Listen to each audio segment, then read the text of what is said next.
হরে কৃষ্ণ। রাধে রাধে বন্ধুরা, সবাই কেমন আছো? আশা করছি ভগবানের কৃপায় সবাই ভালো আছো। চলে এসেছি আমি নতুন একটা ভিডিওর সাথে। আজকে আমি তোমাদের সামনে একাদশী ব্রত নিয়ে কিছু কথা আলোচনা করব। আশা করছি ভিডিওটা তোমাদের খুব ভালো লাগবে। আর যদি ভালো লেগে থাকে তাহলে অবশ্যই আত্মীয় পরিজন বন্ধু বান্ধবদের সঙ্গে শেয়ার করে দিয়ে তাদেরকেও দেখার সুযোগ করে দিও। তো চলো শুরু করা যাক। প্রথমে আমরা জানব একাদশী কী এবং একাদশী আমরা কেন করি।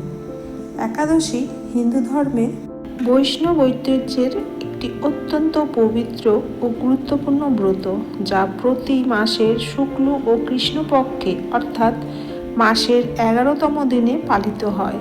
ভগবান বিষ্ণু বা কৃষ্ণকে সন্তুষ্ট করার উদ্দেশ্যে ভক্তরা এই দিনে উপবাস, জপ ও বিশেষ পূজা অর্চনা করেন। এটি আধ্যাত্মিক শুদ্ধি, ইন্দ্রিয় সংযম ও পাপ মুক্তির দিন হিসেবে গণ্য করা হয়। প্রত্যেক মাসে 2 বার শুক্ল ও কৃষ্ণপক্ষে অনুষ্ঠিত হয় একাদশী ব্রত। সাধারণত বছরে 24টি একাদশী অনুষ্ঠিত হয়, কিন্তু অধিক মাস থাকলে 26টিও একাদশী পালন করা হয়।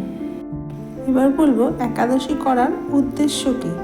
ভগবান বিষ্ণুর কৃপালাভ, মন ও শরীর শুদ্ধ করা এবং মোক্ষ প্রাপ্তি করাই একাদশী করার উদ্দেশ্য।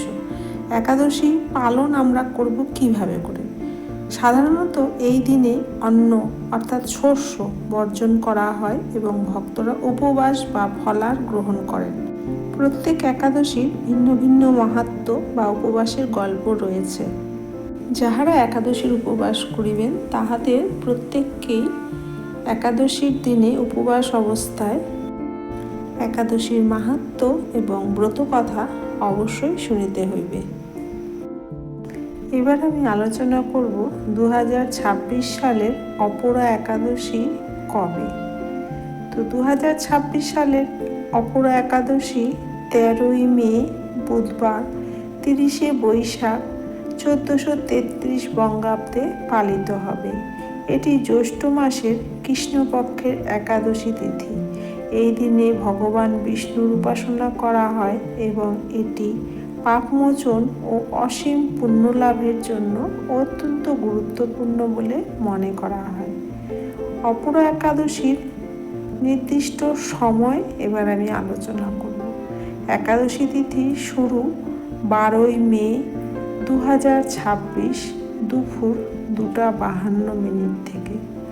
একাদশী তিথি শেষ 13ই মে 2026 দুপুর 1:29।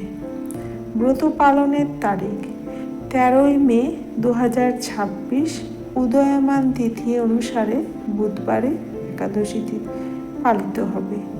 পালনের সময় 14ই মে 2026 সকাল 5:31 থেকে 8:14 পর্যন্ত।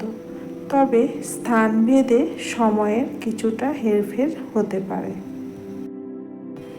জ্যৈষ্ঠ মাসের কৃষ্ণপক্ষে একাদশী হল অপরা একাদশী, যা ব্রহ্মহত্যা, মিথ্যা সাক্ষ্য এবং গুরুর প্রতি কৃতজ্ঞতার মতো গুরুতর পাপ থেকে মুক্তি দেয় এবং অশেষ পুণ্য দান করে।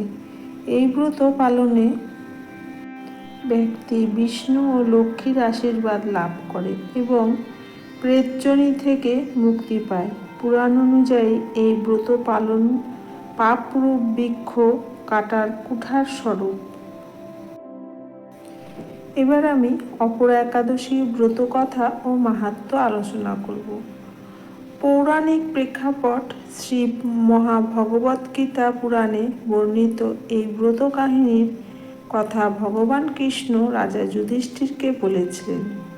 এই ব্রত পালনের ফলে অজ্ঞানতাবশত কৃত সমস্ত পাপ বিনষ্ট হয়। এটি গোহত্যা, ভ্রূণহত্যা, পরনিন্দা এবং মিথ্যা সাক্ষ্যদানের পাপ থেকেও মুক্তি দেয়। যারা এই ব্রত কথা ভক্তিভরে শ্রবণ করেন তারা অশেষ পুণ্য লাভ করেন। বলা হয়ে থাকে এই ব্রত পালনে যে ফল পাওয়া যায় তা গঙ্গা স্নান বা কঠিন তপস্যার সমান। এবার আমি আলোচনা করব অপরা একাদশীর ব্রত কাহিনী।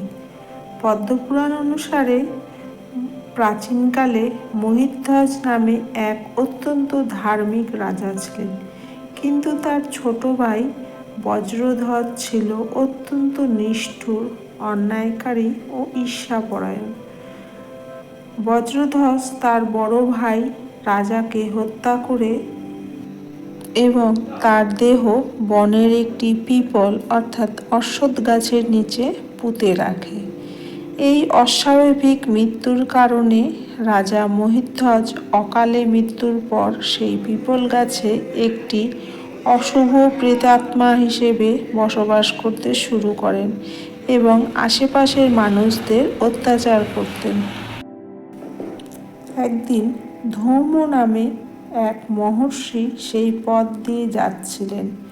তিনি নিজের যোগ বলে প্রেতাত্মার আসল পরিচয় ও কষ্টের কথা জানতে পারেন। ঋষি ধৌম দয়াদ্র হয়ে সেই প্রেতাত্মাকে মুক্তি দেওয়ার জন্য নিজে অপরা একাদশী ব্রত পালন করেন এবং তার সমস্ত পুণ্যফল সেই প্রেতাত্মাকে অর্পণ করেন। অপরা একাদশীর পবিত্র পুণ্যের প্রভাবে রাজা মহিধ্বজ প্রেতযোনি থেকে মুক্তি পান এবং দিব্যরূপ ধারণ করে পুষ্পক বিমানে চড়ে বিষ্ণুলোকে গমন করেন। একাদশীর উপোস করে অবশ্যই ব্রতকথা ও মাহাত্ম্য অবশ্যই শ্রবণ করবেন বন্ধুরা। ভিডিওটা ভালো লাগলে লাইক কমেন্ট করে পাশে থেকো। নতুন কোনো বন্ধু যদি চ্যানেলে এসে থাকো চ্যানেলটা সাবস্ক্রাইব করে অল বাটন প্রেস করে পাশে থেকো, তাহলে নিত্য নতুন যেসব ভিডিও আগামী দিনে আমি আনবো তোমাদের কাছে আগে পৌঁছে যাবে। আজকে তাহলে এখানেই শেষ করছি। সবাই ভালো থাকবেন, সুস্থ থাকবেন। রাধে রাধে।